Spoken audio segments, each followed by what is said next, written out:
Hi, I'm David with the Mended Collective. Have you ever had a task before you to be done that seemed just insurmountable? It seemed like there was so much work to do that you could never get it finished. I think we often feel that way as Christians about the work that God has given us to do. And that feeling reminds me of God's people in Nehemiah's day. In Nehemiah's day, God's people were setting about to rebuild the city of Jerusalem and rebuild the walls around the city that protected the city. And hear what he says about that in Nehemiah 4 and verse 6.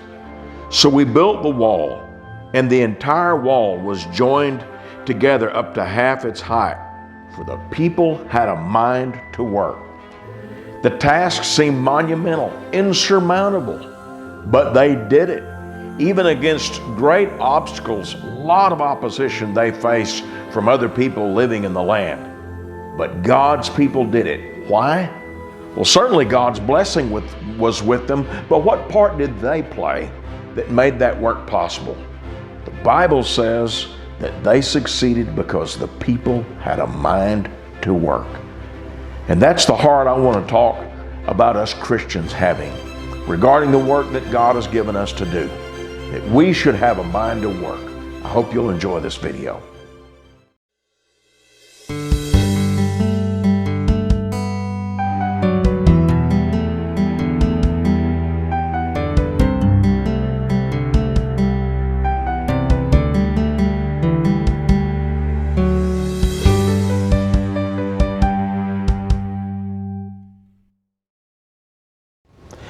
This attitude of having a mind to work, we see this reflected in the instructions that Paul gave Titus in Titus chapter 3 and verse 1. Recall that here Paul is writing to Titus, who's working as an evangelist on the island of Crete. And he's telling Titus different things that he wanted him to teach the Christians there. And in Titus 3 and verse 1, he said, remind them to be subject to rulers and authorities, to obey, to be ready for every good work. Titus was to instruct Christians on the island of Crete to be ready for every good work. And certainly that instruction pertains to you and I as well. It's one thing to be grudgingly willing to go and do something that seems like a difficult task, but it's a whole new level of enthusiasm, humility, and obedience to readily embrace a work. Not just to be grudgingly willing to do it, but to be ready and eager to do what God has asked us to do. So number one, I would say we need to develop a heart that is ready to work, to be the kind of people that has a mind to work. To develop this attitude of having a mind to work, it helps us to understand the impact of our work. Sometimes it seems like the deeds that we do, the service that we render, that these things are small and they can't really be impactful. But Jesus teaches us on the Sermon on the Mount an important principle that reminds us how impactful our good deeds are done.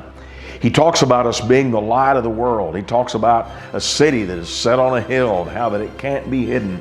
He talks about lighting a candle and not hiding it under a cover, but putting it up on a stand where it can give light to all that are in the area. And after saying those things, he says in Matthew 5 and verse 16, let your light so shine before men that they may see your good works and glorify your Father which is in heaven. Jesus said to be like that beacon that's up on the high ground where people can see that our lives are filled with good works.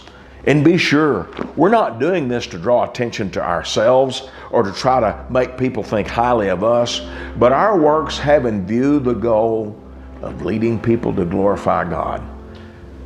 Don't underestimate the power of your good works done in the Lord's name, done in an humble way where you're not boastful or you're not trying to draw attention to yourself, but instead you're working in a way to draw attention to God. And Jesus assures us here in these teachings in the Sermon on the Mount that those kind of good works can be very powerful in their impact in leading others to glorify God. So we do these good works with the hope of people glorifying God. Now, what way might our works cause people to glorify God? Well, beside a lot of particulars that could be said, the end goal of our good works is to influence people to be ready to hear the gospel. And that's what Jesus tells us to do in Matthew 28, verse 19 and 20. Go therefore and make disciples of all nations, baptizing them in the name of the Father and the Son and the Holy Spirit, teaching them to observe all things that I have commanded you. And lo, I'm with you always, even to the end of the age. Here Jesus tells us to take the gospel to the world with a view to convincing people to become disciples of Christ. Where he said, make disciples, that English phrase translates a Greek word that carries the idea of teaching to convince people to become disciples. So we're teaching the gospel to the lost. And our teaching is born on the wings of our good works. The idea is that our good works would create an atmosphere where people would be interested in what we have to say. And once a person is convinced to become a disciple and be baptized into Christ, our work is not done. Then that individual becomes a part of the family of God, where we encourage each other in the way he described in verse 20, where we teach one another to follow the commands of Jesus, where we encourage each other. And that encouragement settles in much better when it comes from a life that's filled with good works. There's a lot of work to do. And to do this work, we've got to have a mind to work. But when we work with this goal in view of bringing souls to Christ and keeping souls faithful and following Christ, that gives our works purpose and meaning, and that can help us to have a mind to work. I hope you've enjoyed today's discussion of having good works and having a mind to work. I know it feels like sometimes the work we do may not be important, but I want to close our discussion with a reminder of something that Jesus said about a woman in Mark chapter 14. You can read the story of this woman in the earlier verses of Mark 14, where she took very costly ointment and poured it on Christ's head. That was a gesture of her faith that he would in fact die and be buried, as he told his disciples that he would do. When she did this, she was heavily criticized by others around for pouring such expensive ointment on Christ's head. And in Mark 14 and 6, Jesus responded in an interesting way. He said, "Leave her alone. Why do you trouble her?" Notice what he said next.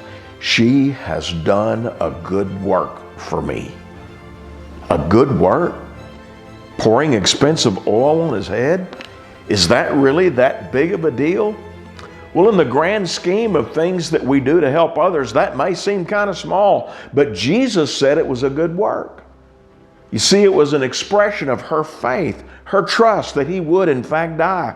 He went on to say in verse 8, she has done what she could. And I want you to understand that when Jesus sees you doing things for him in his name, even if they're small things, he sees when you're doing what you can and assigns value to it. So be sure to have a mind to work, and by faith accept that through God we can do great things. Thank you for listening to today's video.